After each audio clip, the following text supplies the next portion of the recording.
And we are good to go. We are live. Hello and welcome everyone to the 39th episode of the IT India Digital Conversations. Thank you so much for joining us today. And I hope, and we all hope, that you, as well as your family and friends, are keeping safe and doing well. I'm Suman Bhaumik. I'm the host for the series and I lead the events development for the IT in India. And before we begin our session, please allow me to take a couple of minutes to tell you a little bit about us and the IT. The Institution of Engineering and Technology, also known as the IET, is a 150 years old organization inspiring, informing, and influencing the engineering community to engineer a better world. As a diverse home across engineering and technology, we share knowledge that helps make better sense of the world to solve the challenges that matter. At IET India, we want to grow actionable knowledge, want to solve India centric engineering issues, and want to enhance people's lives using technology and thought leadership to drive innovation. Now, here's a short video that I have about the IET, which talks about who we are and what it is to be part of the IET family. Give me a minute when I play it. Our world is changing. Engineering is changing. Society is changing. We are changing. We're here to inspire, Inform. Influence. And change perceptions. Demonstrating how important engineers and technicians are in our lives. Championing achievements. Helping to create new technologies that enable us to thrive. And inspiring future generations to make a difference. Together, we discover new concepts by turning theory into practice. Create solutions to society's biggest challenges. Share knowledge and expertise through our networks. Grow by developing new skills and capabilities. Evolve and adapt for the future. We are the IET. Together, we are engineering a better world.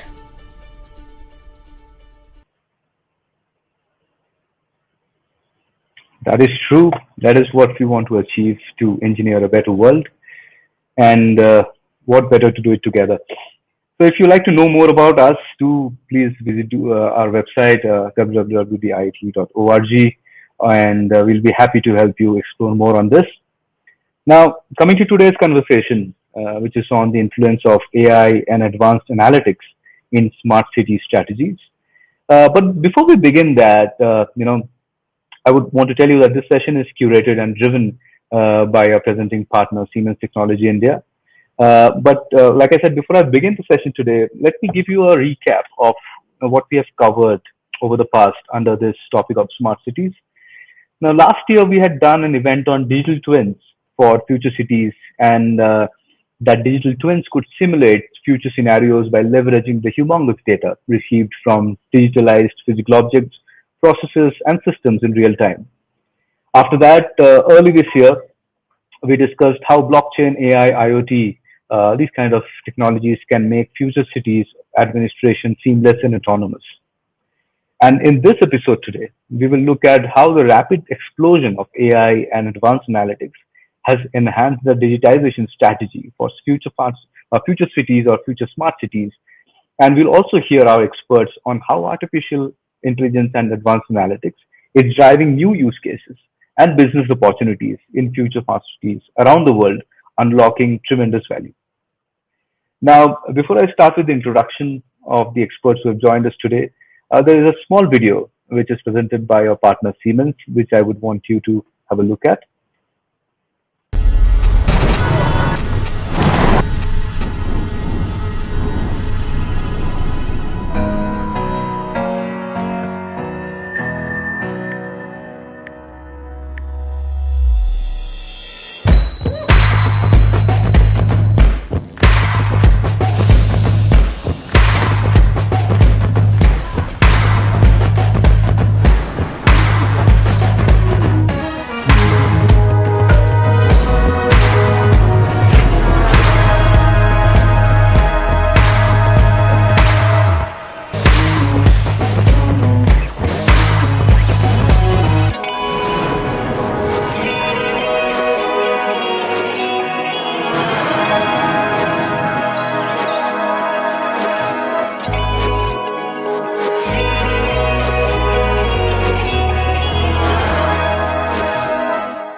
That's an absolutely amazing video, and it's very meaningful, and the powerful message it passes.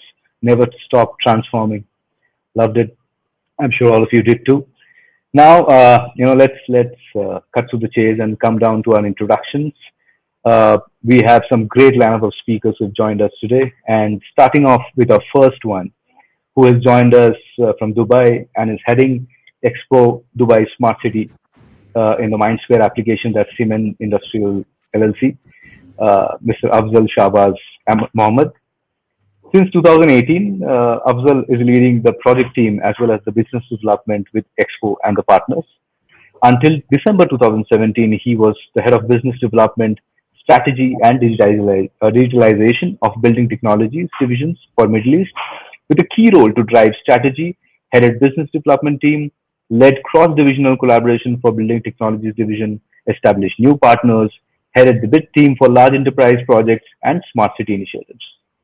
We have always been fascinated and discussed about Expo 2020 Dubai, and today we are fortunate to have you, Afzal, and hear more on how this site has become the blueprint for sustainable smart city of the future and can be used as a lasting digital legacy to lead the way in future smart city development across the world.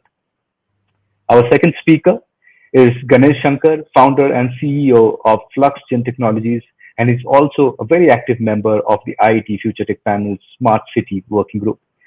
Ganesh is a serial entrepreneur in sustainability or in the clean tech space. Apart from this venture, Flux Gen Technologies, he's also an adjunct faculty at the Center for Continuing Education at the Indian Institute of Science, Bangalore. He has been with GE Energy, Selco Solar, and Next First Technologies before embarking on an entrepreneurial journey, and is one of the most influential people on cleantech in India. Our third speaker is Vikram Deshpande, who is the segment head Smart Buildings at Siemens Advanta India. Since 2018, Vikram is heading the R&D team for smart infrastructure building products in India, developing products for building automation, fire safety, and security. Until 2018, Vikram headed the digitalization portfolio for the smart buildings, managing the cloud software products.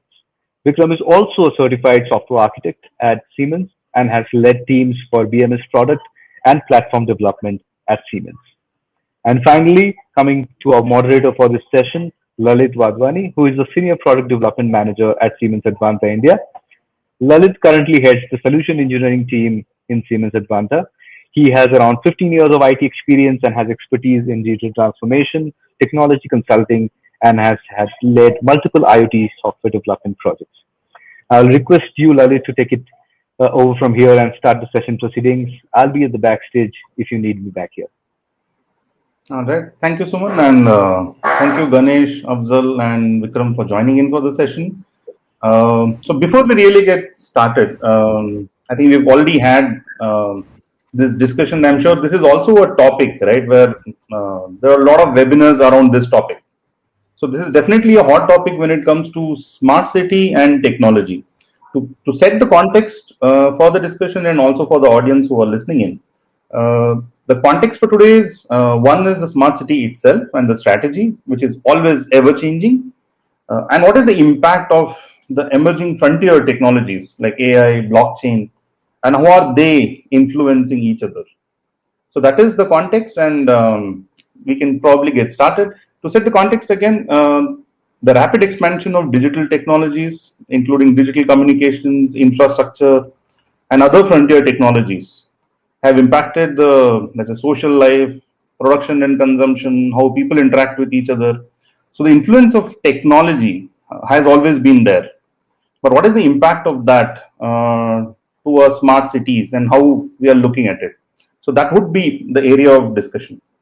So to get started, probably the first question to you, Afzal, is what are the areas that you see from your perspective where these frontier technologies are impacting smart cities?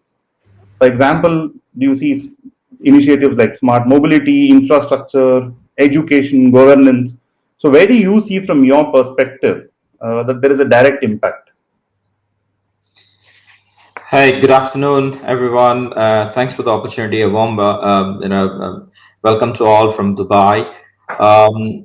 Lalith, it's a very interesting thing, right? We are living in a very, I would say, increasingly urbanized world. What we're talking about, and there's an impact already visible due to the usage of IoT, artificial intelligence, and blockchain. We are seeing more and more, right? Innovative applications being developed, and they're already contributing to the variety of use cases in different sectors, like you listed. Be it the logistics or transportation. We are talking about healthcare sector. We're talking infra. We're talking about tourism and commerce business. So it's evident. It's gaining the speed. It's contributing to variety of use cases, be it connect, monitor, analyze, and predict kind of data scenarios. And now we are moving more into how do we make it more into a connected and integrated approach. That's what we see, which is happening. Do we have all the answers sorted for the cities of the future? Not really. We are learning, and also there's a lot to be done. I would say, but yeah, that technology, if we call it as an explosion of technology which is available, and can we leverage? Are we leveraging? Yes, it's a journey. It's a journey for different city, I would say, and how it's been picked. But we can see a lot of success already in some areas. I can talk about the city where I live. AI is used here. AI is promoted. Happy to say that there is a minister for AI, who's driving this. His office is responsible for creating an ecosystem with both governmental and private partners to create that ecosystem. Look for use cases. Look for the pressing, I would say, challenges which are there, and try to start addressing that. It's not only about sorting the challenges and creating the framework. It's all about identifying the right kind of partners, creating the ecosystem. So we can see some progress here in UAE. It's applied for security. It is applied for healthcare. It is applied for transportation, logistics, and tourism. And we can see the results, and it is growing. And we are learning every day based on where it is applied and how do we derive that. Um, I would say this is already contributing to the safety, security, and comfort for the cities of Abu Dhabi and Dubai and other cities as well. So I can see the similar trends elsewhere, be it in Europe, North America, Far East. This is already contributing. What we can see, which will happen more in future, is more about how this will contribute to more sustainable world, greener, cleaner, energy generation and less disruptions, I would say. And how do we actually make use of this to drive the progress of humankind and improve the, I would say, be it diversity or fairness in the industry, or you can always say bring the positive impact in the business and the wider, society. That is more to be seen, but yeah, I can see evidently there is a lot of technology which is put to use, and more to come. Makes sense. Thank you, Abdul. So probably, just to also set the context for our other speakers as well. So probably the same question to you, Ganesh. What are the areas that you're seeing which are getting impacted? Because on one side, we definitely have a city which is in a way a complex organism, right? There are a lot of topics around it when it comes to mobility, education, governance, and also the policies around it. So how do you see what are the key areas that are getting impacted currently, and that you also see will get impacted to some extent in the near future? See, we live in the same cities that were started by Ashoka to Akbar, right? I mean, the cities that they built are the same cities that we live today, and same holds good for the rest of the world as well. But what has changed? I was just before in the backstage. I just asked Afzal what's the temperature. He told 51 degree. That's considered as a temperature above 50 is considered as holiday in Dubai, right? The same. So you're seeing that we are living in a warmer planet.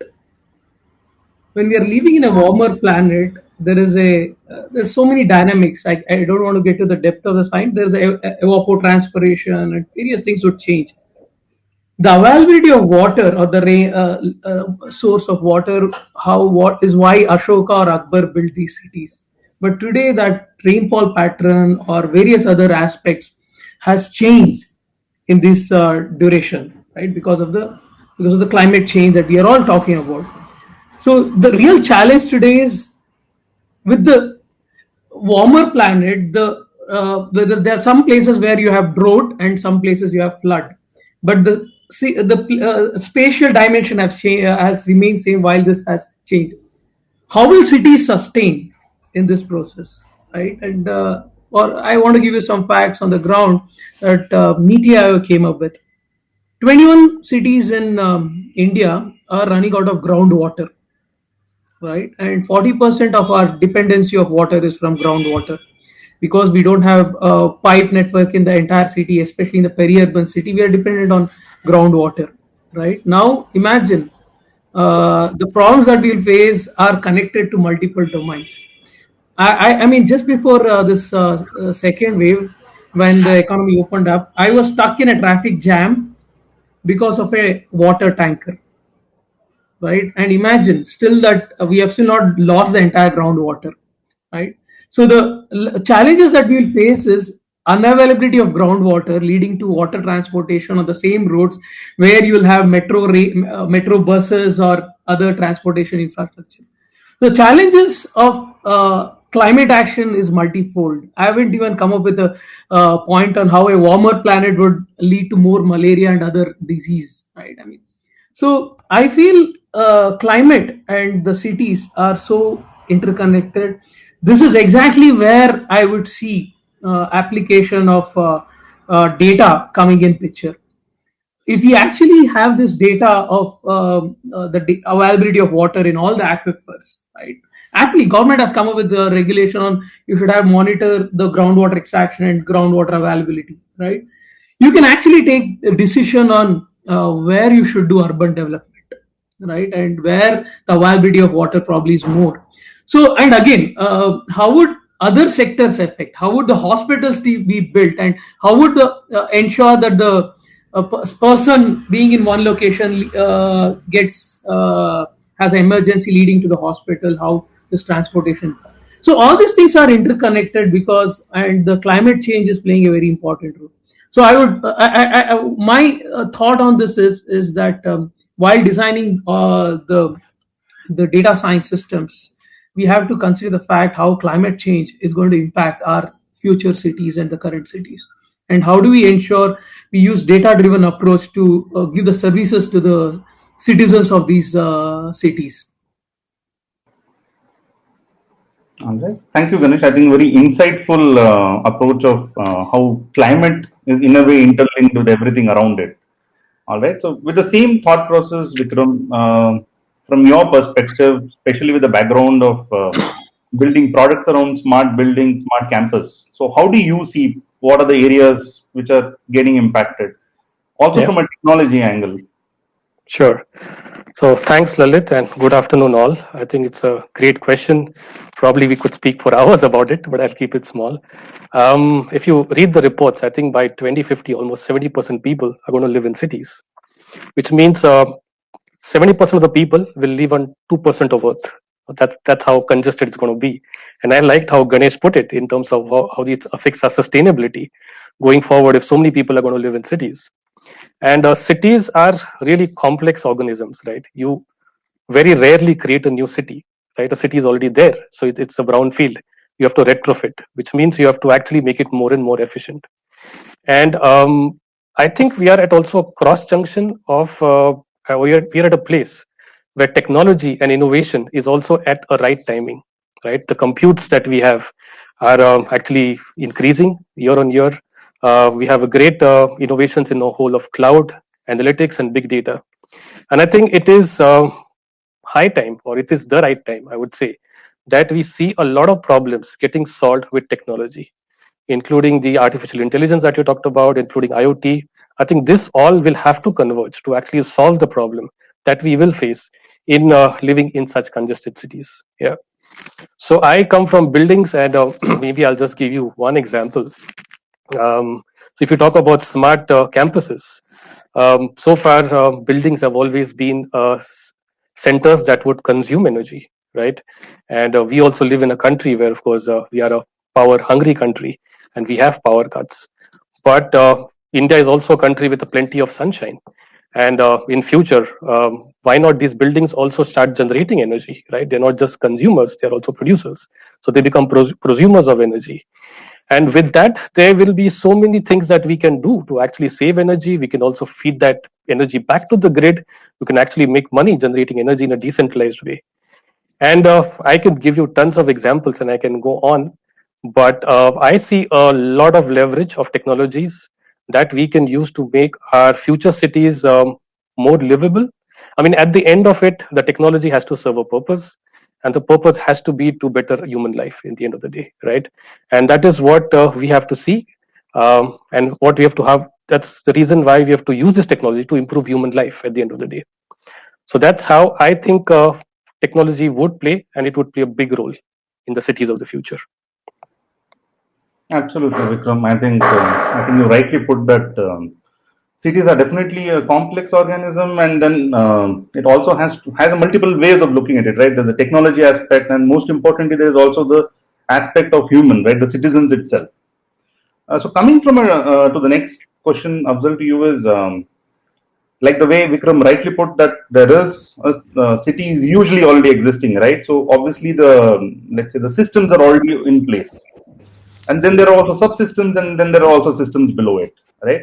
So now technically, right, there are systems which are already existing. Let's say there are water pipes, there are other grids. So most of the infrastructure is already there. So now we are talking about new technologies, whether it is IoT, analytics, which do require the underlying systems also to be smart, right? Should also be able to capture the right data and also the amount of data that is needed to give out insightful readings, which can help solve the problem. So how do you see this angle of systems already existing, and then the underlying systems becoming smarter, which in a way is a prerequisite for a lot of these frontier technologies? Lalit, it's a critical question what you've asked, right? But again, where do you want me to start? It's a very broad topic. I agree with what Ganesh and Vikram have mentioned, and you would agree, all of who have joined on the call and many more.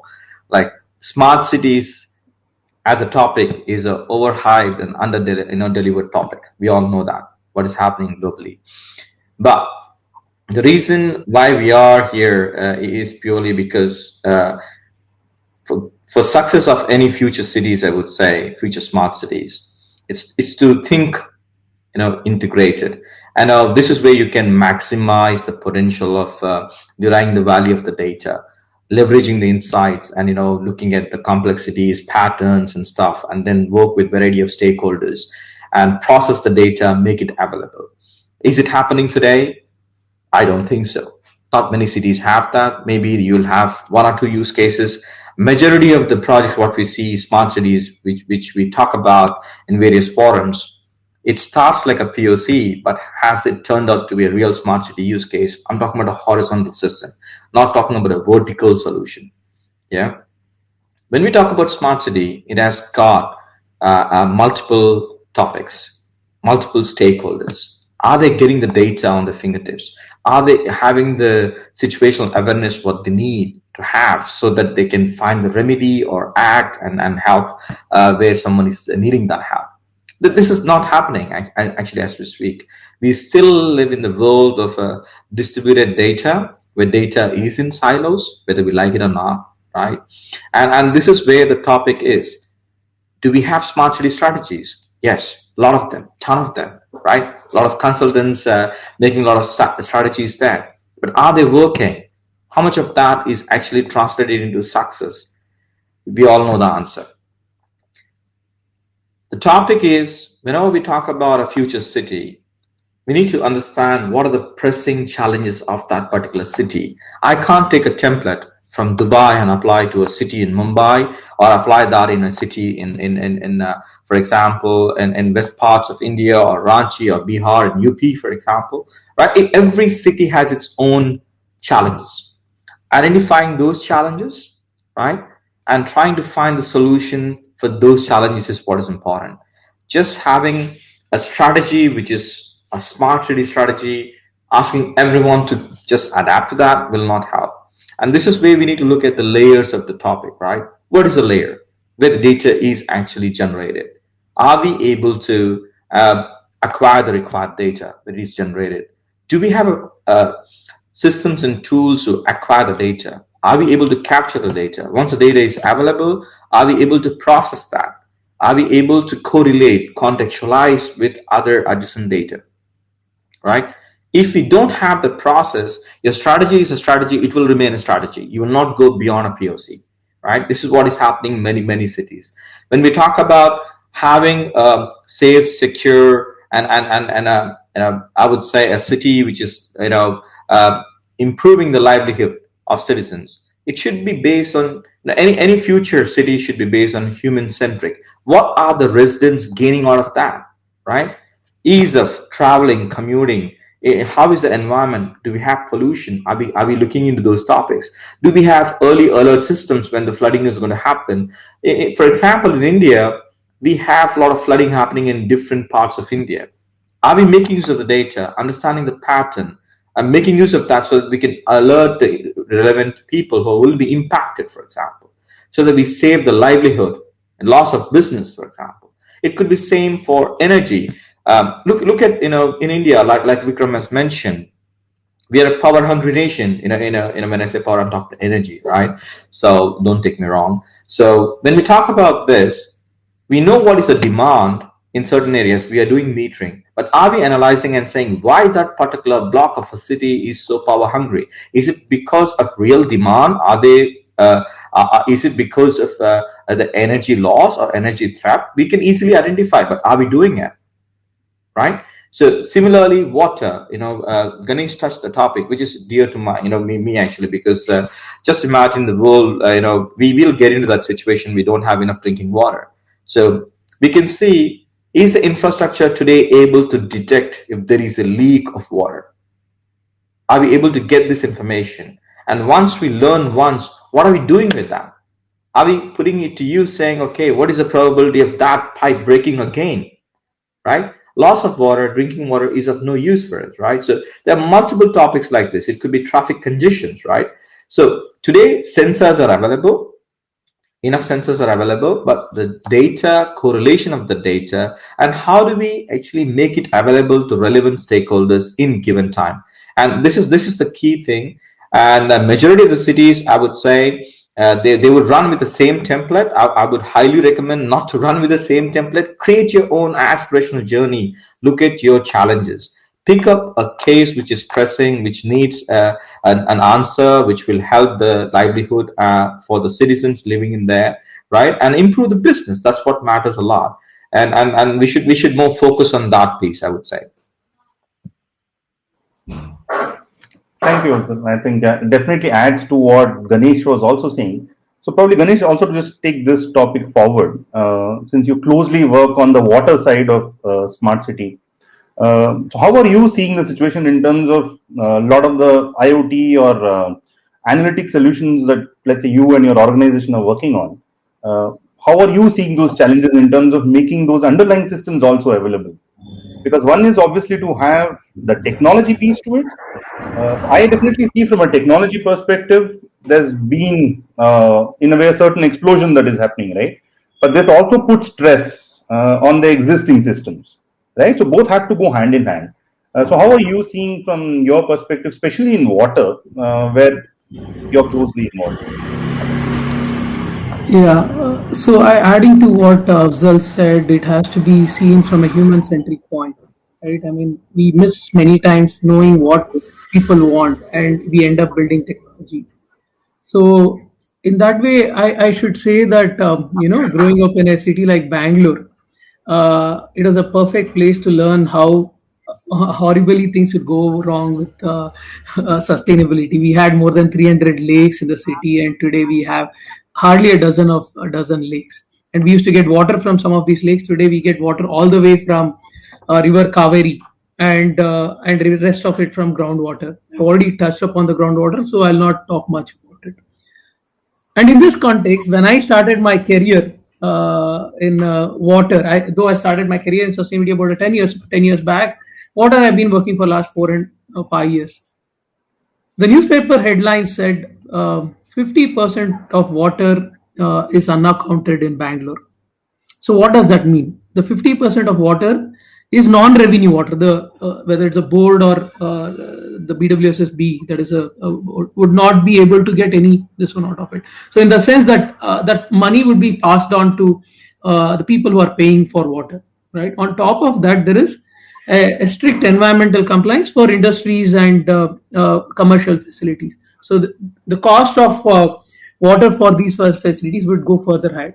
So today I see water as a risk in three different aspects for all of us. One is the cost of water is going to be increased, and there is an additional cost associated to cost of water.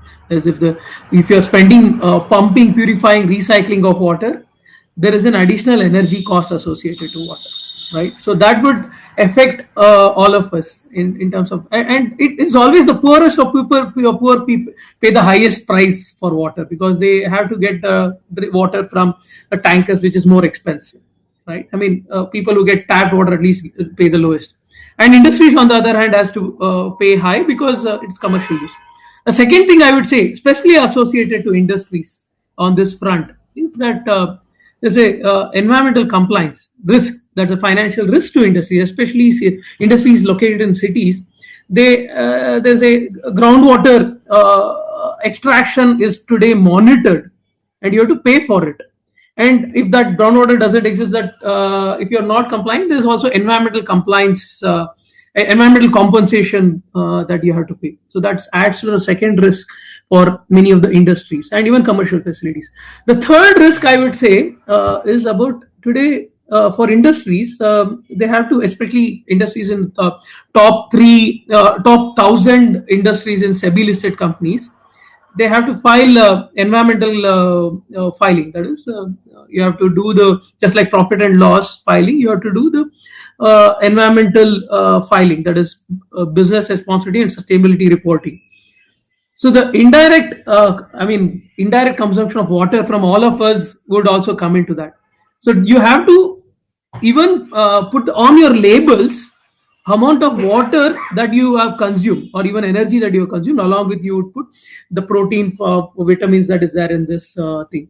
So this all comes together there in a city, right? The biggest effect of a large consumers of water in a city would actually not have enough water, right? So that's why we have to look into a 360-degree approach in looking at solving the water crisis in a city like cities like Bangalore and this one.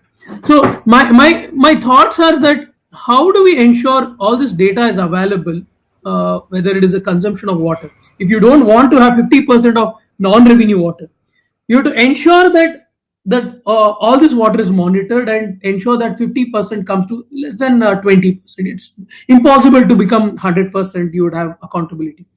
So you have to monitor water at all levels. And the second thing is that the quality of water that we get today is also very important, because industries and various other would put effluents into the groundwater. How do you ensure that would not go into the groundwater that we consume, or even to the nearby lakes that some of us are consuming water? So that's where you need data of the water quality, and water quality itself is a big array of things would come, not just only TDS, but COD, BOD, there arsenic content and various other such. Now, with this data, how do you ensure you plan the water delivery to the cities? Right? And that's where you need analytics and artificial intelligence to ensure that you're streamlining all this information and ensuring the safe delivery of water. Right? And that would not lead to, there's a bunch of second order things that can happen. How cancer can happen. All those things are in. It's said that if you give clean access to drinking water to people, 50% of the beds in the hospital will be removed, right? So all these things, if you want to eventually enable these services to the citizens of our country and elsewhere, we have to ensure that we have enough data. And it is also a right of the citizens to know that the water that they are consuming is good quality. It's that the government would actually do that. Right? Ensuring that it's a right. last part is that whatever we are utilizing today is something that we have borrowed from the next generation. So there is a intergenerational justice that is also comes into picture when you are actually taking water into account, right? So how do we ensure all this data is taken care so that there is justice to generation to come, that we have done it right? And the only approach I believe is data driven approach, that we take all this data and actually manage it such that we are answerable to the next generation. Thank you, Manish. I think very insightful approach of data-driven decision making, right, versus using just technology. So moving on, Vikram, how do you see from your perspective, especially keeping the current circumstances in mind, that this has been a pandemic year, and obviously this has not just impacted, I would say, strategies of smart cities, but then obviously impacted all of us, right? When it comes to whether it is education, governance, I think everything has to some extent digitalized, right? So obviously this has also impacted the, let's say, the strategy that was already being built around smart city. So how do you see from your perspective the current pandemic also impacting the strategy around it, and also the new use cases that are coming around because of this when it comes to, let's say, public health or supply and chain? Because a lot of this was, let's say, available in pockets. When I say available, these problems are always there in pockets. But now these gaps are becoming broader, right? Because now there are a lot of challenges around travel. There's a lot of let's say issues around education, right? How do people really even get educated now? So how do you see from your perspective, especially around cities, how has the current pandemic impacted the existing strategy that was already in place? Okay, thanks, Lalit. Great question. I mean, I would second or maybe third that whatever a city does, it has to be based on value, and it's the value that we add to the citizens, right? It has to be human centric. The pandemic probably has accelerated the whole digitalization, yeah, and we see that in every way with the whole digitalization of also the workplaces. We are all working from home, and in a very short span, this all got done. And this also gives me a confidence that it means that the technology, if the intent is there, there is also technology to meet the purpose, right? So this is actually a good sign, we would say, that if there is a problem, there is a purpose, there is an intent to solve it, we have the means to solve it when people come together. And one great example of pandemic is, of course, the whole vaccinations and how also the whole digitalization happened there. I mean, India has a great story of COVID where you could, so many people could book their slot, they could get vaccinated, and on the day they get vaccinated, they also get like already a certificate. Yeah, that's again a great story of vaccination. But coming back to smart cities, and maybe I'll answer it slightly differently. I think smart cities are already huge, right? I mean, it's a ecosystem of ecosystems, right? So whatever improvements we get into a smart city, air is going to be a function of time. Like what Afzal talked about, that maybe the verticals we can get done fast, but the horizontals, they're going to take a long time, right? To integrate so many different ecosystems. And I see that as a more or less a layered approach, right? If I have to give you an example, one of the best digitalization that I think is the whole Aadhaar. And Aadhaar was nothing but just giving a unique ID to every individual, as simple as that, right? Sounds very simple. But when you talk about 1.3 billion people, then the scale is not simple. It's a huge scale. And for a long time, I think what we just spent on was the whole syntax and semantics of how to do it. Then the whole data collection, creating these systems, you have to collect a photo, a fingerprint, name, everything. So long time was spent on data collection. But look at where we are now, right? Just because now we have a unique ID, look at the number of applications that are coming on this, right? Sitting at home, I can actually create a bank account. Sitting at home, I can register my rent agreement. Sitting at home, I can also now renew my driving license. So there are tons of applications that are now coming out on a simple use case of giving everybody a unique ID. And I think that cities will also evolve this way, right? We have to do the basics first. It is a layering approach, right? So getting, let's say, the connectivity in place, getting the infrastructure in place, getting the data in place. Data, of course, everybody's hungry for data. But even to get the data, you'll have to have lay down the pipes first, right? And those pipes will take time. But I'm sure if there's an intent, there's a value, we will have that in place. And once we have that data, once we have those connectivity, the infrastructure, we can actually then create a whole value around with the new applications that will come up. And this could be in maybe something we've not even thought about. And just getting the water, the buildings, the energy, the transport all integrated together, that itself will throw huge amount of use cases. And at the end of it, as I said, all those use cases, all those value cannot be technology centric. They have to solve a problem. They have to add value to the citizens of the country. Like I think Ganesh talked very passionately about water, but I'm sure there are also other aspects like air quality, like transport, mobility, energy. I think all these problems have to be solved, and I'm pretty sure once that these layers are in place, I think the opportunities are unlimited. We will see a lot of applications that will actually improve quality of life. Of course, this is not easy. It's very easy to say it, but it's not going to be so easy to get it done. But I think with the right intent, right purpose, right strategy, I think we could see a whole lot of things happening. And I don't think we have an option. As I said, 2% of Earth is where 70% people will live. We don't have an option. We will have to make our cities much more efficient than where we are. Interesting. Yeah, I think it is also a problem that needs to be solved in a way, right? There's not much of a choice. So also, Vikram, adding on to what you just said, right? A lot of use cases around wearable technologies, right? Because of the whole current pandemic, there's also a lot of focus on emerging technologies in a way, right? In terms of how do you operate a device without, let's say, really touching it, on using a lot of wearable technologies, right? And it can also be around voice, right? Can you also, let's say, operate devices, right? Or even operate normal things as lips using voice, right? A lot of the technology already existed, right? When it comes to voice commands, wearable technologies, but the focus has definitely shifted towards that. So how do you see the emerging use cases also coming on that side when it comes to wearable technologies, voice, from a smart building or a smart city perspective? Yeah. So I'll probably call them all as contactless now technologies. It could be voice, it could be video, it could be anything where you don't have to touch.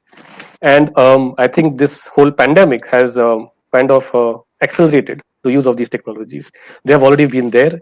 It's just that maybe the purpose or the value was not that there at that time, but now it is just accelerated and you want it. And I'll give you a very simple, very use case, right? We have had so now with whole pandemic, of course, nobody wants to touch a door, right? And with buildings, we work with access control. You have a card, you show a card, and then of course the door opens or a turnstile opens and you go in. But now nobody wants to touch it, right? So how do we solve this problem? And the second problem was that you also want that people who come into your building, you want to make sure that it's also safe for others. And in case of a pandemic, people were checking temperatures, right? I mean, that was an easier way to find out if a person is healthy or not. And we already had technologies. So with a combination of a IR camera that can sense the temperature of a person, with a video and a face detection, you could actually find out who this person is. Is he an employee? Is he somebody authorized to come in or not? And the door could just open automatically, right? So it's complete contactless. You don't have to touch anything anywhere, and you're also making sure that the person coming in is also, you're making sure that it's safe for the others. So that's a great use case I saw. Second one that I saw also in the context of pandemic is we had always these indoor positioning systems, right? So Bluetooth sensors around that would kind of find out where a person is, or also guide him to, let's say, a meeting room or a different building where he wants to go. And in case of pandemic, we actually just converted the technology to do contact tracing. Now with this Bluetooth, you also know where the person has been, who has he come in contact with. And if at all there was a case where somebody is affected, now you could just find out using technology that who all was in contact. You could then trace them, you could treat them. So I think these technologies have already been there, but I think it's just intensified with the pandemic. A simple thing like an elevator operated with a voice so that you don't have to touch any of the buttons. That's another example. So as I said, there are tons of use cases, and if there's a need, I think as humans we will find a solution for it, right? So that's a small answer, Lalit. Absolutely. So, Afzal, from your perspective, since you also spoke about ICCs in the beginning, which is around Integrated Command and Control Center, those obviously have also played a critical role, especially around public health. Also, if you want to check around where the people movement is, because there's a lot of video surveillance as well as a part of integrated in command and control center. So how are you seeing the ICCs, which already existed, right, in most of the cities, have also changed in a way, or have also moved in a way to handle the current situation? Lalit, the command and control centers is something what I'm expert of, I would say, in addition to smart cities. So I'm happy to say that we delivered a project at Siemens. We monitored the city of Dubai, the entire city of Dubai for Dubai police is monitored using Siemens technology, and we have been doing this for the last 12, 13 years already, and it's counting. And here you can see when we talk about it's not only about the way it started as more like a safety topic, security topic with the city of Dubai back in 2006. I still remember the date 060606. That's when the inauguration of command center was done by the ruler of Dubai. Um, it started as more like monitoring safety in terms of surveillance in certain areas. Then now if you look at, right, it's spread to literally everywhere. You might be on a beach, you are actually monitored. You might be in a mall, we know where you are. You might be in a parking lot, you might be in an airport or a metro or something like that. It's not about being a big brother, it's all about giving the comfort to the people who want to come invest, have a happy life in this city. That's the objective ultimately, right? Not taking away your privacy. But it was not like one step and you're done. It was a journey by itself. And now the initial infrastructure, what we provided, and later on other topics came in from the same command center today. They're able to monitor not only the crime rate, their own resources, get the video feeds, look at the traffic, flow, and look at the accidents and stuff, dispatch resources where needed, look at their own resources. What are they busy with? For example, Dubai Police Command Center. If you're in command center, you can see where are your police, patrol cars, what speed. If some car is moving faster, they know maybe they're trying to address some crime. That's the reason they're moving faster. They would get in touch with that. It's not about just getting the situational awareness. It's about also preparing for the next situation, right? That's what is important. What we see is started with the safety and security. Today, the Police Command Center also has something called Happy Hearts. When I say this, in the nationals here who have a heart, let's assume heart-related diseases, they already know which hospitals they normally visit. There are sensors from attached to these individuals who need a certain help. So if they are into stress, they can press that and notify. And this you can see in the GIS map. Pink hearts, pumping, we can say happy hearts, we call it, right? Just moving from a security to bringing the technology like Vikram has talked about, technology with purpose, adding the layers, right? For example, so now we are able to monitor them, and we are also able to inform the hospitals, like if something happens, God forbid, to an individual who needs a help, hospital is already informed that so-and-so person is going to come. We know what is the history of the person. How do we take care of that, right? That's one part of it. And other parts, let's assume there is an accident. If you have a vehicles are able to make e-call, so that has been integrated. You might, this is available right now in high-end vehicles. For example, if there is an accident, you're driving a BMW vehicle, it can immediately send an SOS saying that I have an accident and so on so place. It can send the location details, and instead of getting stuck in traffic and looking at where the camera is not available, vehicle is able to actually communicate, with authorities saying that, people here need help, right? So something of that nature. So command and control centers are of different nature. We need to look at what's the purpose of that. So I would now actually slice this differently. In the context of smart cities or future cities, let's talk more about it. It's more about integrated approach, right? Can we just live with the security topic? Can you only address the water topic? Can we only address the utility topic? It will not work out. The disaster management has to have an ability to get this data from different streams. So do we have that mechanism in every city? No, but they are getting there in certain cities. They are far advanced in a few more, but it's getting there. Disaster management should be a cockpit where you have all those details. I need to understand, are my water channels, for example, I just want to build upon what Ganesh has mentioned, right? Water. How many times in India we see there's a water logging, water flooding happening, right? Are we able to learn from that? Are we able to predict it? I can give an example. We as Siemens, with our colleagues in DIPA Water in UK, where we have reached out to academia. It was more like a city, academia, and Siemens coming together. The challenge was simple. How do we predict this waterways blockage so that we can say we are not flooding that area? So there was a technology. So academia, Siemens, and the city operators came together. We got the sensors in place, which were put in certain areas. Today we are able to predict 2 weeks in advance and say, okay, that particular way is having a blockage, go and clear it, right? We are able to say that because looking at the thing. With that, what's happening is you're reducing the inconvenience, right? We're talking about health and safety hazard. And last but not the least, we forget, when these waterways are blocked, someone opens it and all of a sudden you're polluting the waters because you're sending unwanted things in that, right? If you can clear up these things, a lot of things can be done well. One more example, what we did in the city of Dubai, again building on what Ganesh has mentioned here, it's not about the water itself. We are in Middle East, majority of our water is desalinated. How scarce it is. It's not like a natural water flow for everything. So we need to look at that and handle it bit sensitively.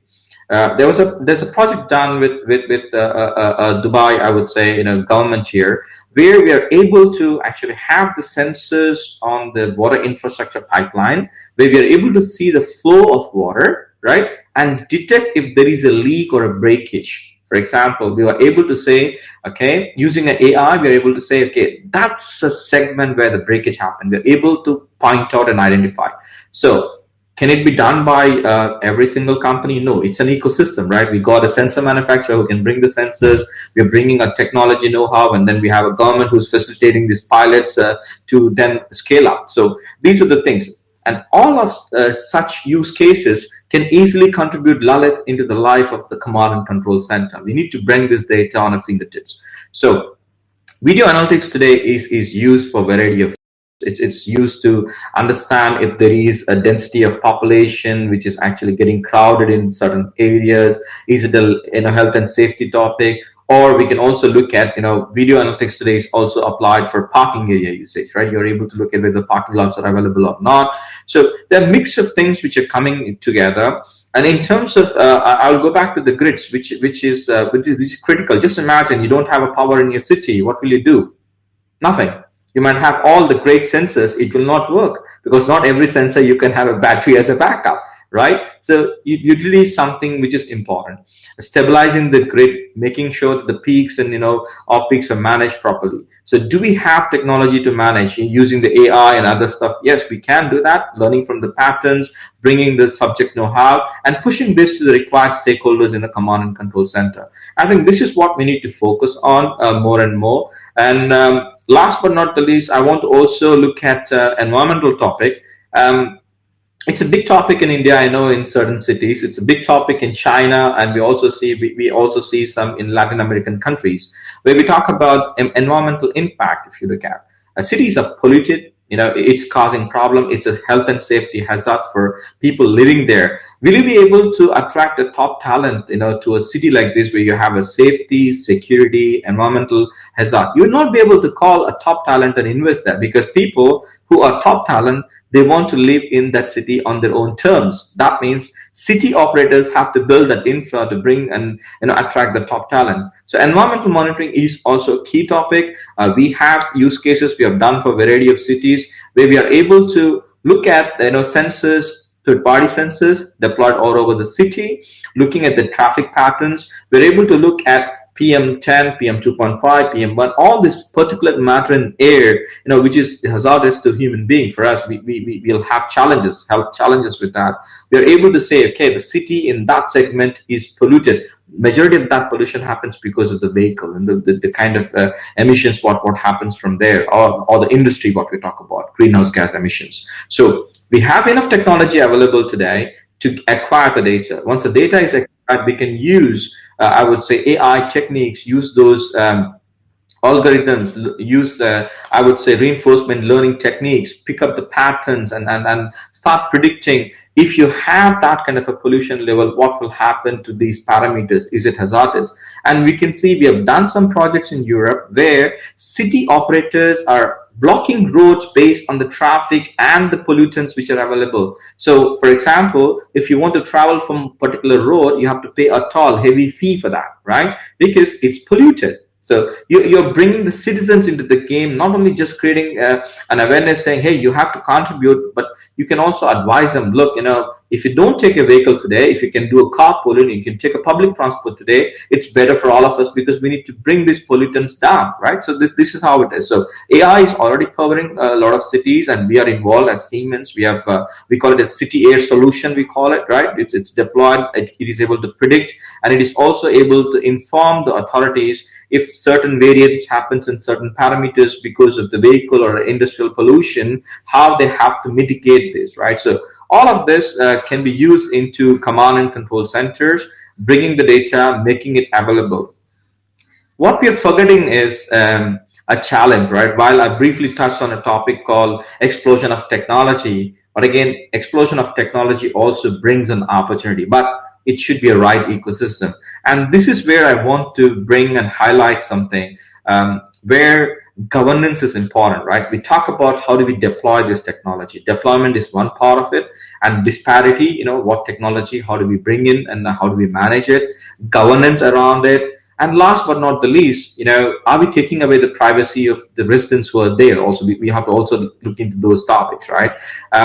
To put this together, we are talking about a cybersecurity framework, and this is where even AI-powered cybersecurity framework can really help. We can see increasingly pattern. It is becoming more like a holistic thing. Like I want to use a classic thing. Who's going to watch a watchman, right? That's what we call it, because governance is all about you're getting a ton of data.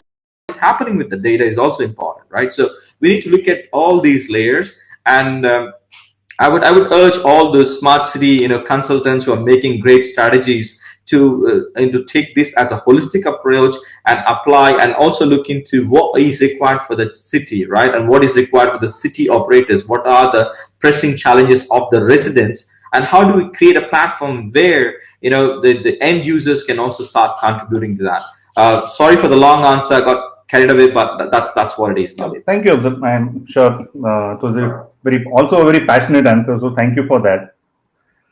So probably the next question moving on, Ganesh, is actually adding to what Afzal was saying. Is a lot of these use cases, right? Now, the other angle of looking at this from a city perspective is that what is the economics behind this, right? Is there a tangible benefit that a city is getting by using a lot of these technologies, like the way you said, data-driven approach? So, do you also see from that aspect that, like, look, a city might ask, right, that look, yes, there is a data-driven approach, but does it make sense economically, right? Is it the right balance, the amount of money that goes in? So, how do you see from that perspective of the balance, right? Do you see immediate benefits, long-term benefits, short-term benefits, and the challenges, right, that let's say probably a salesperson might face? That look, if you really need this, there is no direct benefit that you might get today, but there is definitely a long-term sustainability that you will get. So, how do you see the economics around this technology and strategy? See, what I would say is there's a myth around that sustainability or climate action is you're spending a lot of money, you don't get anything. But that's actually a myth. If you're doing sustainability, what it means, you're actually reducing the consumption of energy, consumption of water.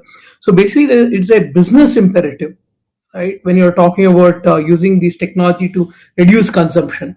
So we have to start thinking of it as what is the return on investment on utilizing some of this technology. Like I'll give you an example of one of the hospitals that we have deployed our water management.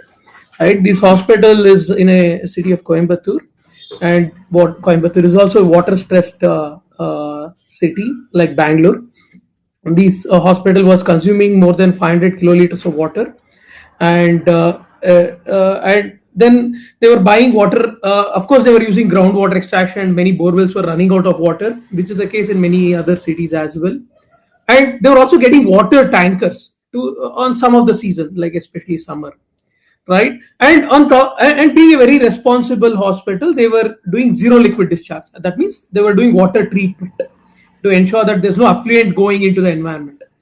Now, they wanted to basically, I mean, as a responsible hospital, they wanted to ensure that they would not use more water, and also to ensure that they spend least amount of water for treatment. They have enough less number of water means they treat less. So they asked us, and can you actually help us identify how we could reduce water consumption? It goes by this: if you don't measure, you can't manage, right? I mean, being from GE, I had worked in General Electric. I had seen this the Six Sigma approach of define, measure, analyze, improve, and control, and it's practiced elsewhere as well, right? So what we did was we did a study of this hospital, and we understood they were using manual means to find out where there is leakage, wastage, excessive usage, and some of the times their water treatment plant would go for a downtime. Right? If we are going on a downtime, that means those are the times they have to take the water out through a tanker. I mean, the which could not be treated at that location. So why it is happening is because they didn't have a data-driven approach to identify where all these anomalies are happening. So what we did was we actually digitized their entire water infrastructure. We put up digital water flow meter, we put up water level sensor, we put up energy monitoring at the water infrastructure, it's pumping, purification, and all those points. We put up pressure sensors at various other locations, and also monitoring water quality. This one. So now what happened was their consumption, using this approach, they were getting prescriptive alerts using our analytics and AI models to find out where there is leakage, wastage, excessive usage, because of which they were able to reduce their water consumption from 500,000 liters to almost 300,000, 200,000 liters of water consumption actually reduced, right? See, and this also ensured they were able to get predictive analytics on the water treatment plant. So their water treatment plant would not have any, even before 2 months of this one, they would be able to identify that the water treatment is, the amount of water coming out is reducing, and there's a digital signature between energy and water. Using that model, machine learning model, you can understand that it is going to go for a toss in a couple of months, and the cost of treating, making that repair, that is 10 times more expensive than repairing in this one. So in this way, this hospital was able to reducing 200,000 liters of water also means there's that much amount of energy required to pump, purify, and recycle was not required. So energy, as you know, is much more expensive than water. In this way, what is considered as a water conservation and a very nobility was actually a financial benefit for this hospital. Similarly, we have done for various other 50 different locations, even including the Electronic Chip Association. For the largest software park in India, we are doing this. We are seeing the same kind of benefits in making sure that while they are able to consume least amount of water, water is a finite shared resource. Now that water is available for residents, they are also able to make sure that they are getting a return on investment less than a year, and that also is also given to build the reputation of that company, because being environmental friendly is a new edge in the future, right? So and also fact that today the water absorption is a strict compliance, so we should also ensure that there will not be any strict. So I mean to say, this is a financial imperative. So I'm talking about, if you are using digital techniques to reduce resource consumption, of course it is going to help your grandchildren, great grandchildren to have enough resource, but most importantly today, it is going to help your books also to be more, you would have that kind of a profitability in your, it would reduce your bottom line and improve your brand reputation. All right. Thank you, Ganesh. I think definitely makes sense in terms of how economy can also, in a way, help us choose the right approaches. So moving on to you, Vikram, on the same topic, right? So I'll probably play the role of a devil's advocate here because I'm actually a core analytics person, so a difficult job for me, but let me do that as well.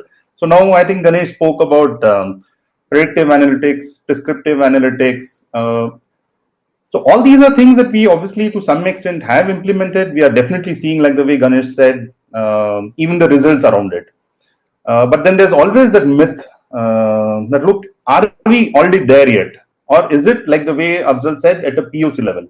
So what are your thoughts on this, especially around analytics, right? Because there's a lot of talk about analytics, and I think it was always there, right, from the time. But now, especially around predictive and prescriptive analytics, when it comes to maintenance, when it comes to the entire smart city strategy itself, right, there's a lot of talk about prescriptive analytics. So how do you see, in a way, even the shortcomings, right, of the current available technology? Mm. A good question, Lalit.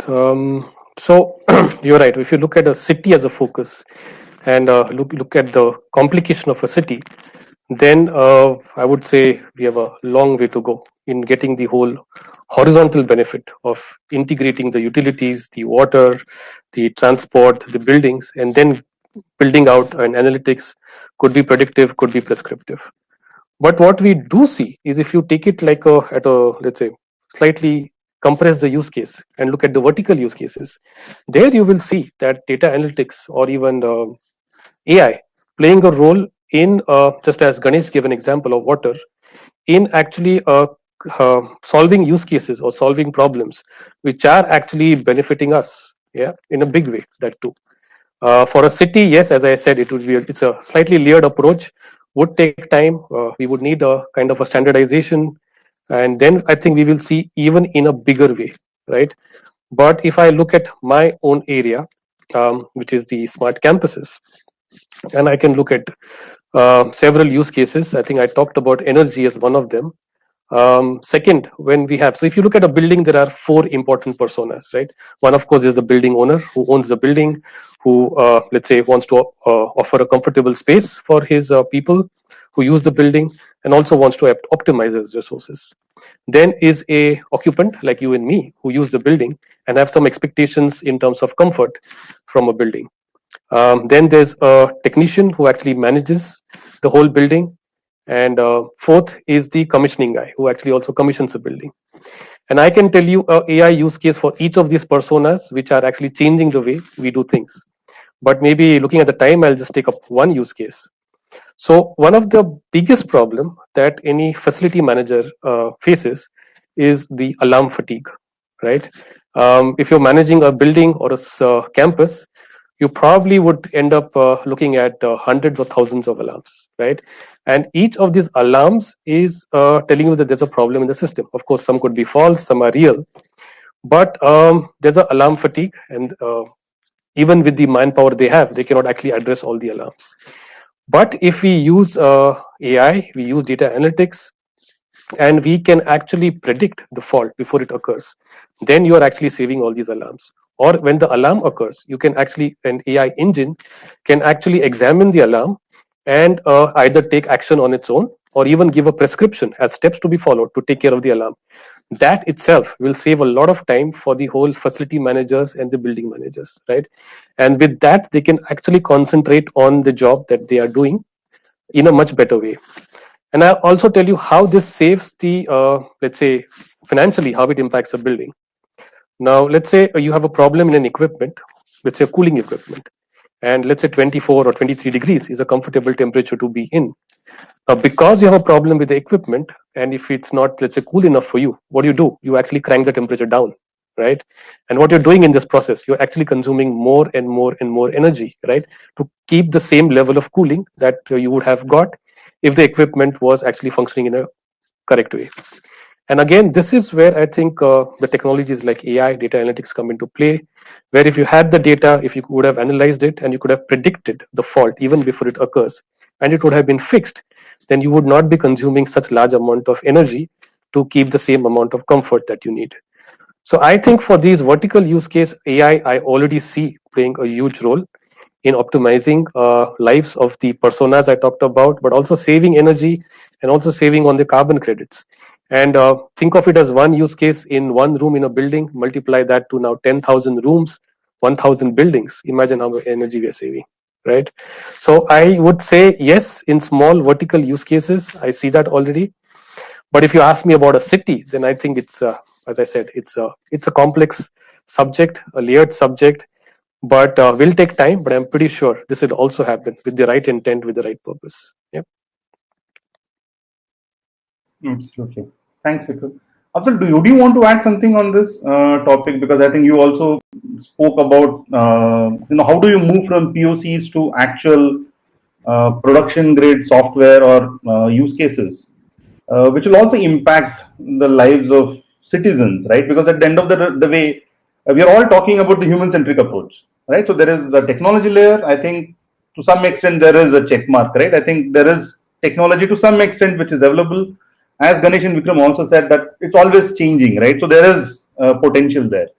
But how do you see from the perspective of moving from systems which are at a campus level or even at a POC level to actually, going to a smart city?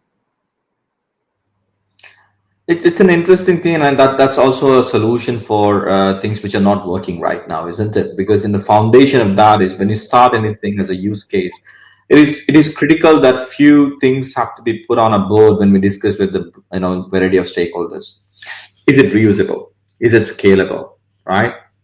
Or is it bringing the resilience what we need? If you have answers for these three, we go beyond POC. If you don't have an answer for this, you can, I might be bold enough to say, don't even invest in that. Don't waste your time and money, right? Because that is important. And this is where can we say, hey, are we not killing the innovation? If we don't do POCs, we will not actually make progress, right?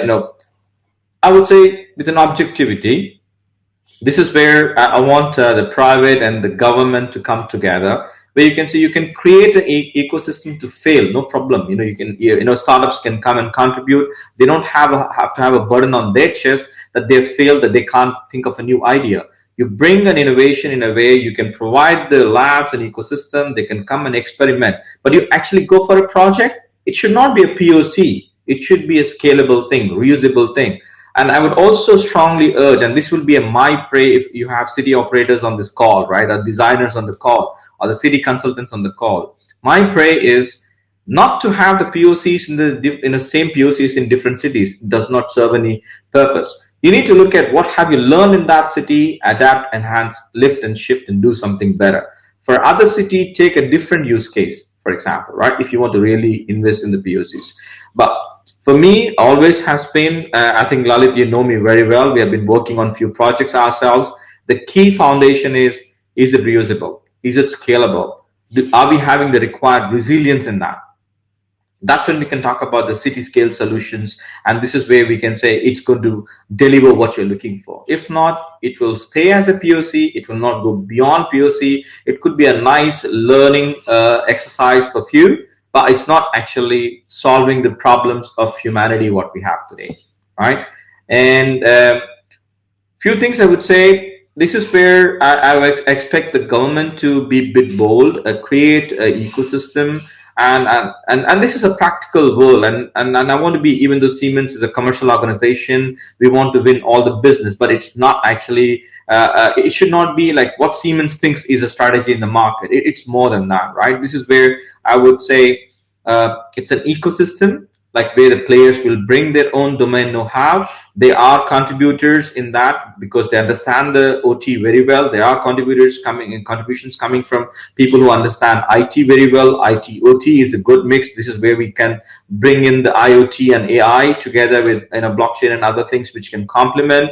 And last but not the least, the ecosystem of sensors and everything, right? So it cannot be like someone, for example, I don't want to bring my own learning and bias to the table and say that's a smart city strategy. It would be totally unfair. We will not, derive the real value of what we want to do for the city. So this is where I would expect, and this is a prayer for any authorities who are on the call, is they create that ecosystem where others can come and contribute, bring the relevant parties on the table, bring the best practices together, and cities can just gain out of that and then bring the best strategies and policies to create the future, cities of the future, I would say. Thank you, Afzal. I'm also hoping that your prayers get answered. And so, if there are, while I have a couple of more questions, I would also request folks who are listening in, if you have any questions, we can also make it more interactive. If there are questions that you have based on topics that speakers have spoken, or if there's anything additional that you want to ask the panel or members, please do ask the Q&A, and I'll post a couple of questions. I'll also hand it over to Suman to also answer your questions. So Ganesh, would you want to add something on this aspect now? Because I think Afzal definitely spoke about his prayers, which he hopes will eventually get answered. So any prayers from your end as well, or even the gaps that you're seeing, right? Yeah, I think one of the thing is while the government has a lot to do. I also want to touch upon how, as citizens, we can, at a very commercial consumer level, we can think of some simple nudges. Right? I mean, I've been talking more about water. Let me take a diversion from that and give an example. Right? I mean, one of my colleague and myself wrote a proposal in some Swedish competition. What we wrote was that how do we ensure that more public transport is used, and how do we ensure that less carbon emission happens from in a city, right? I mean, we are thinking about multiple ideas. What we thought was, how about we put sensors on cycles? People who travel in cycle could actually cycle all the way from their home to a nearest metro or a public transport, and you monitor this cycle such a way that the amount of kilometers they have actually traveled in cycle can be converted into some kind of a metro train currency, so that they can use encash on the cycle ride they did from their home to the metro station, use that same amount to travel anywhere on the metro. See, these are like some kind of a nudges that you can actually help people adopt some of this technology, right? And it will also ensure the end goal of keeping a city clean can also happen. So I believe that when we are talking about smart city strategies, we have to look into how these sensors can be integrated with a behavioral aspect of our citizens, of our people. And I think if we think in that line, there will be, once the smart city infrastructure exists, you can build apps on top of it, right? I mean, then when you have all this sensors and the components ready, I think this will just open up an opportunity for all the startups. Just like Android opened up building new apps for bunch of startups, I feel when we have such infrastructure where there is a data exchange that can happen to build new facilities. So any college graduate or any startup would actually build various things. What I told you is just one example. So my prayers is that I hope this technology, at least this data exchange systems, are implemented as early as possible. Right? We have as much data. Before the session, Vikram said I hope there is no pandemic again in next 100 years. Right? But my prayers is that even if there's a pandemic, of course, I don't want it to happen, but I'm just saying. But using a data-driven approach, we should have entrepreneurs, startups building solutions such that we just, we bell it down. I mean, that before it can happen, right? I mean, ensure that we never have to face such a tragedy again in our life by using these data-driven approach. That's my prayers for the government to ensure such projects are implemented at high pace, so that we use it to solve citizens' problems.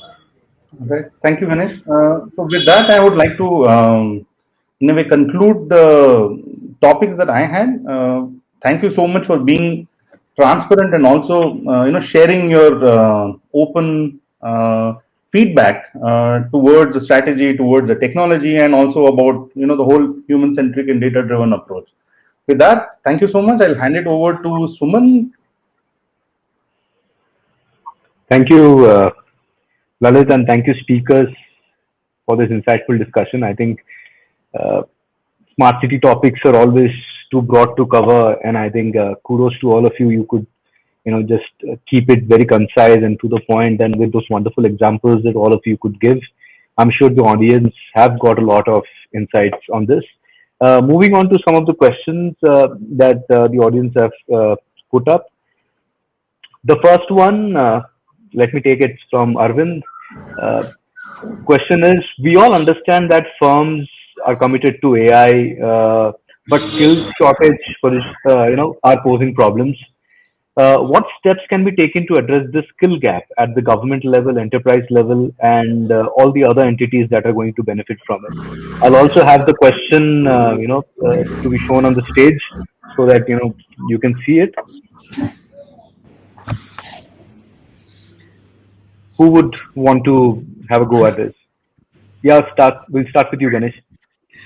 Yeah, I should say that there's a large gap between academic institutions and the industry, right? But of course, from the time I graduated to now, it is reduced. So I think we definitely have to make sure, just like Afzal said, there is a ministry for AI in UAE. I think there should be like AI should be made a very important course at all levels, right? Whether you're studying environmental engineering or you're studying computer science engineering, AI today is an important thing. We have to accept the fact that we are going to live in a world where AI is going to be a very important. So I think the gap is like it has to come very early in our education, and we have to ensure that the literacy of AI is done very early and leading to people who want to specialize on it. So that is one place for sure. And other thing is there's also a myth very various surrounded around that AI is harmful. That we have to break it down that it is today taken care by various regulations, right? And that has to be broken. And then how we have to have more use cases of AI which has solved public problems, right? If we don't have more use cases and showcase some case studies, more of such case studies has to come up. And then of course we have to have a everybody should have a given a opportunity to understand how they can contribute to this whole ecosystem, whether it's a lawyer or a doctor or anybody. So in that way you would have an inclusive growth in utilizing AI to solve this problem, and while working with experts in academic and other professional institutions like IET playing a lead role in skill group, right? And trying to disseminate all this learning through. I definitely think IET has a great skill working group, and using these programs that you are doing, you can True. actually disseminate. Thank you, Ganesh. Afzal, would you want to add to this? Yeah, I think Ganesh has really summarized it well. One or two things I want to add from my end. It would be brilliant if private players, as part of the CSR, can also help build this ecosystem. Help maybe create a space together with government where brilliant talent can actually start experimenting this, learning it, enabling rest of the community, I would say, because AI has a lot in it. It can definitely help the humankind. There is no doubt about it. It has to be practiced in a right way, in a better way without bringing the bias, definitely, because it can also be abused, right? So we need to make sure that those safeguard mechanisms are there. But it is. I'll give an example. The way it is done in UAE today, the minister and his office. It's not about just saying I'm a minister. Right? They created the ecosystem, they created the fun, they created the space for private players to come and experiment. They created an ecosystem where they call it as an AI community globally. Best of the brains can meet once in a year and a couple of times to discuss the pressing challenges globally and what they're doing in their own capacity. And not only that, bringing that knowledge, know-how to the community here and enabling locals and expats together to see how we can make this UAE as an AI hub of a future, right? That's an aspiration. So it's like what government can do, having the access to multiple things and bringing the regulations, safeguarding, bringing the safeguard mechanism that can accelerate this can speed up the entire process. So while we expect the private players to contribute to CSR for social things, but I would also urge that to take a small portion of that and actually create some kind of a learning credits where they can go to the universities. And so we have brilliant talent in India, there is no dearth of that, but only thing is, how do we enable them? How do they give a platform where they can launch themselves, create more IPs? Just imagine if you have that kind of a mechanism, India will create ton of IPs which can be used. That will become a resource generation. You can also get the foreign investment, I would say, and other things. So it's more like a cycle, right? You trigger that, it creates more, and it's pretty much doable. Last but not the least, the other example I want to give, when Dubai government was thinking about the smart cities and all, they were looking at multiple projects. They have a smart Dubai project which they are running successfully, but they also said we need to create a template for a future smart city, a blueprint, right? So Expo project, which I'm working right now on, is one of the other example where Dubai government has invested. They've decided we need to use 5G, we need to have XYZ technology. How do we manage the data? So they created that. They want to have a centralization of info data. Use cases have been chosen. They were very bold to go for, I think Vikram will have a good laugh here when I talk about more than 130 plus buildings in one particular area will be having more than, I would say, a lead gold, a platinum, a higher certification, SQL certification.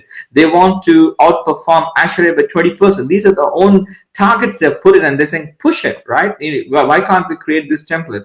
So we need to look at, are we getting some kind of aspirational things coming from the government and city operators, I would say. If not, we as residents should start putting a placard saying we want to solve this problem and how do we contribute to that, and take it from there. I think there are a lot of possibilities, but it's doable. Absolutely, Afzal. Thank you. Couldn't agree more on that, and I think that's a brilliant correlation you gave with the blueprint of the Dubai Expo side. I think the next one comes your way, Vikram. This is from Chandra Mohan, who wants to know. I'll show that on the stage again. Along with smart cities, smart nation, do we have AI technology for common man? For common man to actually start using inside house apartments, etc. At the common center collects from one individual person. Interesting question. Good question as well. So one of the things that I have always been thinking about is, so I get this electricity bill, utility bill, and of course with the whole lockdown, with everybody working on gadgets, devices, even that is going up. And I was just thinking, what if a simple thing like I could get some prescription from the utility company on when I use my electricity more, when I, let's say, some prescription, how I can save on electricity, how I could save something, or which of my gadget is doing more, consuming more. This would actually help me to take a decision to reduce my own electricity bill. And it's a very home example, I know, but something I was just thinking about maybe yesterday, and that's the reason why I talked about it. And maybe these small things is something that could be added into a simple thing as a utility bill. Maybe I could go somewhere and access my own data and see my historical data for last, I don't know, 2 or 3 years. And I could probably use that data to build into an engine and see how I can optimize my own electricity, see my own consumption patterns. And maybe somebody could also create an app then around it and advise me how I should be using my electricity to reduce my, let's say, electricity bill, but also then saving on electricity, which also then saves some of the CO2 emissions. So I'm also then doing adding to the sustainability. And maybe this could also mean if I could also get a feedback on how much I have been saving to the whole or adding to the whole sustainability effort, I would also feel good about it, right? So I think we could really start small with the home examples and contribute in a big way. That's what I would say. Vikram, I just want to add to what you said. I know we are already short of time, but I just want to add. Assume this idea that you gave, it's actually a startup idea for many. In an apartment, you actually have those energy meters, and all these energy meters are sending the data to the cloud, and you ensure that you just don't get your energy consumption pattern. And you said, right, when you're consuming more, you'd also be able to identify what equipments that you have been switching on at what time. And on top of that, assume you also get an electricity bill which says that you're the most consumer of electricity per number of people in the apartment. Right? I mean, how would that be? You would actually think, okay, I am in the top 10 highest consumer of electricity depending on number of people or the square foot. How would you do, right? So you would actually get probably behaviorally nudged to ensure that, okay, I would reduce. And it would also give you a analysis that you switched on the AC for this many hours, which was not required. And this many hours you use the washing machine during the time of the electricity cost is highest. You could then start ensuring that you switch on. Of course, we don't have the time of the day billing yet. I'm just saying, in a futuristic city, you would actually make sure that the refrigerator, your washing machine is used during the night when the demand is the least. Perfect. Right? I think that itself can be a app where at an individual level, of course, we have to use this digital signature AI footprints to understand what components you actually use. And using this federated learning, you can do this comparison. So I don't want to get too much of AI in this discussion, but just saying that you could have this and do this during this hours. The most least consumer of electricity did this, and if you get that insight, you might end up copying that idea to ensure that you are not in the top 10 list of consumers in it. Absolutely, Because yeah. right, we come in a competitive world. We always we want to look upon good, right? So, Yeah, yeah. I And don't you know if must somebody wants understand to that. take an idea to. Yeah, and you must understand that the idea came from this session here. So, and I'm sure you can see Ganesh already excited by it. But Ganesh, while you're at it, the next one is actually for you, and this can be the last question before we summarize the session. This comes from Mr. Rajendra, who wants to ask regarding water. How much of STP water could be reused? We definitely cannot fetch fresh water perennially. What efforts are being made by smart cities in that area? See, ideally 100%, right? Uh, there is still a myth that this recycled water cannot be consumed, right? And today that's the reason many people would not completely consume, because there is already a myth like that. People use the STP water mostly for mainly for lavatory and various other cleaning purpose, or car cleaning, and this one. But technology, I'm sure if you ask Afzal, you would say that in the whole of Dubai, all the STP water is utilized, whether it is in whatever form, whether you want to make a lake there, or whether you want to use it for even for drinking, I suppose. And I mean, there are various other countries which are also doing, Singapore and other countries, which is using most of this water. And today, I mean, I'll tell you what some of the classic examples of this STP water is, that some of this STP water is also traded for a lot of places, like including some industries is use this STP treated water for production, because they don't need drinking water for production. So in that regard, even with the quality of solution today we have, we can use all the 100% of STP water for various purpose. I'm sure it is not very far that we would actually have STP in your apartment and you would drink the same water for your consumption. So the technology is already there. It's just that it is once the cost of water is properly priced, I mean the pricing of water is done, all these things would become. So the answer is 100%. Thank you for that, Ganesh. Um, I think with that we have come to the end of the session. I would request you, Lalit, if you could summarize this before we thank our speakers and the audience. So over to you. Thank you, Suman. And with this, first of all, I would like to thank all the speakers for adding to what I think a lot of the audience, and including all of us, right? Because one way or the other, we are consumers of the smart city, right? We, in a way, are the users as well. So it was very interesting to hear multiple sides of it, right? When it came to sustainability, data-driven approach, and very importantly, is are there gaps? I think one thing that is definitely which should be spoken out loud is, yes, there are gaps. There is the technology, there is the want, there is the wish, there are the prayers. Because at the end of the day, all this is what will get accumulated to implement this always changing strategy, right? And I think the topic also summarized well, because I think one of the points that I think Abzal regularly makes is the word smart city, right? Or is it connected city, right? Or is it a future city? But at the end of the day, the whole idea is to make the lives of each of us better. With that, I would say thank you for adding all the points openly, especially around the gaps, right? Because at the end of the day, we do have regular jobs which we want to also use the technology, but there are also those gaps which are very important, because I think those are the things that will eventually, these are the challenges that will become opportunities for all of us in this group, right, to solve. So with that, I would say, Suman, back to you. Thank you so much, and looking forward to next session. Thank you, Lalit, Afzal, Ganesh, Vikram. Thank you so much for taking out time and being able to give us a wonderful session. I'm sure the audience have had a lot of questions that they had, and some of them could have been answered.